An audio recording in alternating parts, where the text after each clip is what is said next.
తెలంగాణ పరిశ్రమల మౌలిక సదుపాయాల సంస్థ ఆధ్వర్యంలో రాష్ట్రంలో గత 10 నెలల్లో కొత్త పరిశ్రమల స్థాపనలో పురోగతిపై TGIIC vice chairman managing director Vishnuvardhan Reddy నివేదికను విడుదల చేశారు. ఇప్పటి వరకు 321 కంపెనీలు రాష్ట్రంలో 7,108 కోట్ల రూపాయలను పెట్టుబడులుగా పెట్టేందుకు ముందుకొచ్చినట్టు TGIIC vice chairman Vishnuvardhan Reddy తెలిపారు. ఈ కంపెనీల ద్వారా ప్రత్యక్షంగా 25,277 మంది తెలంగాణ యువతకు ఉద్యోగావకాశాలు లభిస్తాయని, ఆయా కంపెనీల స్థాపన కోసం టీజీఐఐసి రాష్ట్రంలోని వివిధ ప్రాంతాల్లో 566.53 ఎకరాల భూమిని కేటాయించిందన్నారు. ముఖ్యమంత్రి రేవంత్ రెడ్డి, ఐటీ, పరిశ్రమల శాఖ మంత్రి డి.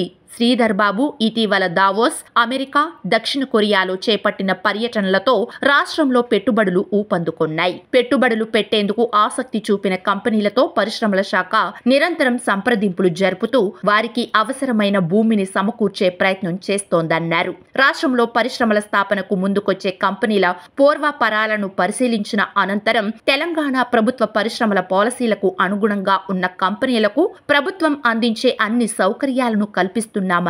కంపెనీలకు అందించే ప్రతి గజం భూమి సద్వినియోగం అయ్యేలా పగడ్బందీగా చర్యలు చేపట్టామని విష్ణువర్ధన్ రెడ్డి ఆ నివేదికలో పేర్కొన్నారు. భూ కేటాయింపులు జరిగిన కొన్ని పరిశ్రమల వివరాలు: లోహం మెటీరియల్స్ ప్రైవేట్ లిమిటెడ్ 502 కోట్ల రూపాయల పెట్టుబడితో లిథియం అయాన్ బ్యాటరీ తయారీ పరిశ్రమ నెలకొల్పనుంది. తద్వారా 414 మంది ఉద్యోగావకాశాలు ఉండనున్నాయి. ఇండోనేషియాకు చెందిన మయూరా ఇండియా ప్రైవేట్ లిమిటెడ్ 158.80 కోట్ల పెట్టుబడితో ఫుడ్ ప్రాసెసింగ్ తయారీ పరిశ్రమ ఏర్పాటు చేయనుంది. దీనిలో 866 మందికి ఉపాధి కలగనుంది.